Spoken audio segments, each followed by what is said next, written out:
ডিমলার ঠাকুরগঞ্জ সীমান্তে 4টি গরুসহ একজন চোরাকারবারিকে আটক করেছে বিজিবি।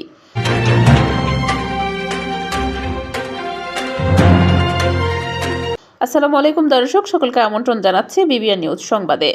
ডিমলা নীলফামারী থেকে সহকর্মী মোহাম্মদ আনোয়ার হোসেনের পাঠানো ভিডিও চিত্রে দেখুন বিস্তারিত।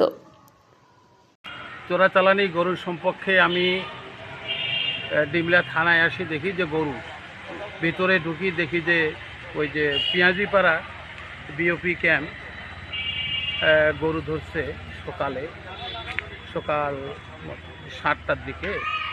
এই গরুগুলা গাড়ি সহ ওনারা ধরে। এটা কি চোরাচালানি গরু? এরা চোরাচালানি গরু। চোরাচালানি কি এ ব্যাপারে কোনো রেড অ্যালার্ট নাই, যে সতর্কতা নাই? সতর্কতা নীলফামারী ডিমলা উপজেলার পশ্চিম সাতনা ইউনিয়নের যোগীরডাঙ্গা নামক স্থান থেকে বিজিবি টহল দলের হাতে 4টি গরুসহ একজন চোরাকারবারি আটক হয়েছে।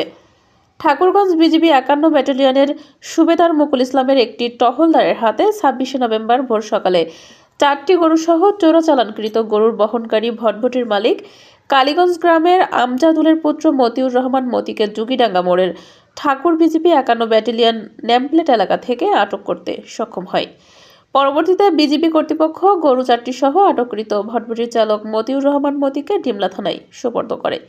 এ ব্যাপারে ঠাকুরগঞ্জ সীমান্ত ফাঁড়ির নায়ক সুবেদার মুকুল ইসলামের সহিত সাক্ষাতে কথা হলে তিনি উপরোক্ত ঘটনার বর্ণনা করেন। ডিমলা থানা এসআই পরিতোষ রায় জানান, ঘটনার বিষয়ে মামলা রুজু করা হয়েছে।